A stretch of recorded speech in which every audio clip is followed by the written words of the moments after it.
Good morning all of you. आज हम लोग संप्रेषण के विषय में अध्ययन करेंगे। जैसा कि सामान्यतः संदेशों एवं विचारों के आदान प्रदान को हम संप्रेषण कहते हैं, परंतु शिक्षा के दृष्टिकोण से संप्रेषण का अर्थ इससे भिन्न होता है। संप्रेषण के अर्थ को और अच्छी तरह से सही अर्थों में समझने के लिए हमें संप्रेषण शब्द की उत्पत्ति के विषय में विचार कर लेना आवश्यक है। संप्रेषण शब्द को अंग्रेजी में कम्युनिकेशन कहते हैं। अंग्रेजी का कम्युनिकेशन शब्द लैटिन भाषा के शब्द कम्युनिस से बना है। लैटिन भाषा के कम्युनिस शब्द का अर्थ होता है कॉमन या सामान्य। अतः उत्पत्ति के दृष्टिकोण से यदि देखा जाए तो संप्रेषण एक ऐसी प्रक्रिया है जिसमें व्यक्ति परस्पर सामान्य अवबोध के माध्यम से अपनी भावनाओं का आदान प्रदान करने का प्रयास करते हैं। शिक्षा के क्षेत्र में यदि हम संप्रेषण के अर्थ के विषय में विचार करें तो संप्रेषण उसे कहते हैं जब एक व्यक्ति जिस अर्थ में अपनी सूचनाओं और संदेशों को दूसरे व्यक्तियों तक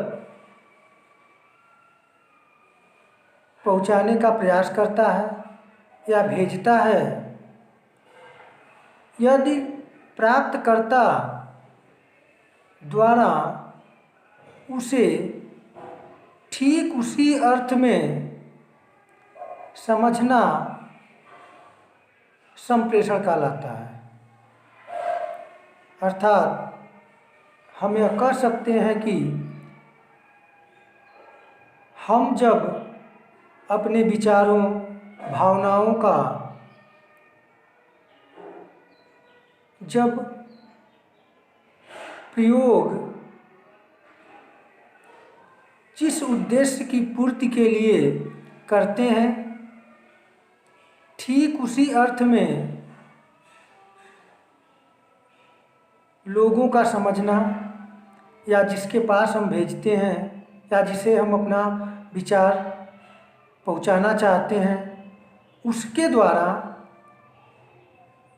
उसी अर्थ में समझने को संप्रेषण कहते हैं। संप्रेषण के बिना शिक्षा और शिक्षण दोनों की कल्पना ही नहीं की जा सकती। संप्रेषण वह माध्यम है जिसके द्वारा हम अपनी सूचनाओं भावनाओं विचारों आदि को जिस अर्थ में अगले को समझाना चाहते हैं, ठीक उसी अर्थ में समझाने का माध्यम संप्रेषण ही है। संप्रेषण ही वह माध्यम है जिससे शैक्षिक उद्देश्यों की पूर्ति के लिए व्यापक स्तर पर प्रयोग किया जाता है। यदि हम देखें एक क्लासरूम में शिक्षक और शिक्षार्थी दोनों के मध्य यदि उचित संप्रेषण हो तो शैक्षिक उद्देश्यों की प्राप्ति आसानी से की जा सकती है। प्रायः देखा जाता है कि शिक्षक और छात्रों के मध्य उचित संप्रेषण का अभाव पाया जाता है। अब तो कुछ स्तर तक सुधार हुआ है, क्योंकि पहले के समय में जो शिक्षा की व्यवस्था की गई थी उस शिक्षा में सिर्फ और सिर्फ शिक्षक केंद्रित संप्रेषण होता था। छात्र एक मौन दर्शक की भांति सुनता था, जिसका परिणाम आज हम देख सकते हैं कि एक ऐसी पीढ़ी जो शिक्षित होकर, प्रशिक्षित होकर शिक्षा के क्षेत्र में अपनी आजीविका को चलाने के लिए कैरियर चुना, परंतु जो शैक्षिक उद्देश्यों की प्राप्ति का प्रश्न है उस उद्देश्यों की प्राप्ति हम नहीं कर सके। भारत को एक राष्ट्र के रूप में आगे बढ़ाने के लिए जिस संप्रेषण की आवश्यकता थी, कहीं न कहीं वह संप्रेषण शिक्षक और छात्रों के बीच नहीं हो पाया। परंतु एक कहावत है, कोशिश करने वालों की कभी हार नहीं होती। हमें निरंतर यह प्रयास करना चाहिए कि हम संप्रेषण का सही अर्थ के साथ प्रयोग करें, क्योंकि सही अर्थों में संप्रेषण हम उसे कहेंगे जब जिस शैक्षिक उद्देश्यों को लक्ष्य बनाकर एक शिक्षक अपने शिक्षार्थियों के समक्ष प्रस्तुत करता है, ठीक उसी अर्थ में यदि शिक्षार्थी उसे समझता है तो यही सबसे बेहतर और अच्छा संप्रेषण का अर्थ है। अतः हम कह सकते हैं कि संप्रेषण वह कला है जिसके माध्यम से अपने विचारों और भावनाओं को ठीक उसी अर्थ में समझना ही संप्रेषण कहलाता है। संप्रेषण के अर्थ को समझने के पश्चात कुछ शिक्षाविदों की शिक्षण की परिभाषाओं पर विचार करना आवश्यक है।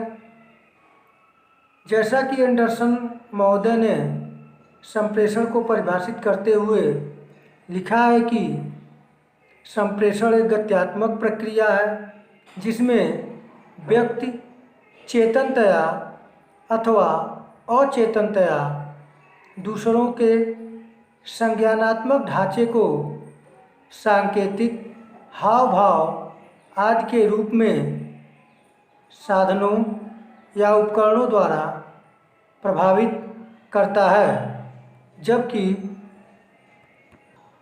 लुगिस एवं वीगल महोदय ने लिखा है कि संप्रेषण वह प्रक्रिया है जिसके द्वारा सामाजिक व्यवस्था के अंतर्गत सूचनाओं, निर्देशों तथा निर्णयों द्वारा लोगों के विचारों, मतों तथा अभिवृत्तियों में परिवर्तन लाया जाता है।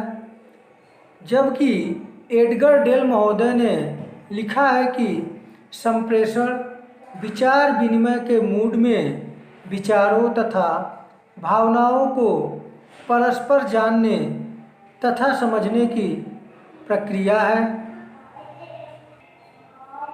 इन शिक्षाविदों की परिभाषाओं को देखते हुए हम कह सकते हैं कि संप्रेषण वह प्रक्रिया है जिसमें गतिशीलता होती है। इसका उद्देश्य होता है यह द्विध्रुवी अर्थात द्विवाही होती है, जिसमें संप्रेषण सामग्री, संप्रेषण करने वाला तथा संप्रेषण ग्रहण करने वाला होता है। इसमें सूचनाओं तथा विचारों का संप्रेषण व ग्रहण लिखित, मौखिक अथवा संकेतों के माध्यम से होता है, जो जिस उद्देश्य की पूर्ति के लिए किया जाता है, ठीक उसी अर्थ में प्राप्तकर्ता द्वारा समझना और व्यवहार में ठीक उसी प्रकार परिवर्तन करना ही संप्रेषण का सही अर्थों में अर्थ है। अब हम संप्रेषण की प्रमुख विशेषताओं पर विचार करेंगे, जैसा कि संप्रेषण के अर्थ और परिभाषाओं पर विचार करने के पश्चात हमें संप्रेषण की कुछ प्रमुख विशेषताएं इस प्रकार परिलक्षित होती हैं कि संप्रेषण एक पारस्परिक संबंध स्थापित करने की प्रक्रिया है। संप्रेषण में विचार विमर्श तथा विचार विनिमय पर विशेष ध्यान दिया जाता है। संप्रेषण एक द्विवाही प्रक्रिया है, अर्थात इसमें दो पक्ष होते हैं, एक संदेश देने वाला और दूसरा संदेश ग्रहण करने वाला। संप्रेषण एक उद्देश्यपूर्ण प्रक्रिया है। संप्रेषण में मनोवैज्ञानिक, सामाजिक पक्ष पे विशेष ध्यान दिया जाता है, जैसे विचार, संवेदनाएं, भावनाएं तथा संवेग। प्रभावशाली संप्रेषण उत्तम शिक्षण के लिए एक बुनियादी तत्व है। संप्रेषण के इन विशेषताओं पर दृष्टि डालने से हम कह सकते हैं कि संप्रेषण के चार प्रमुख कार्य हैं: सूचना प्रदान करना, निर्देश अथवा संदेश प्रेषित करना, परस्पर विश्वास जागृत करना और समन्वय स्थापित करना।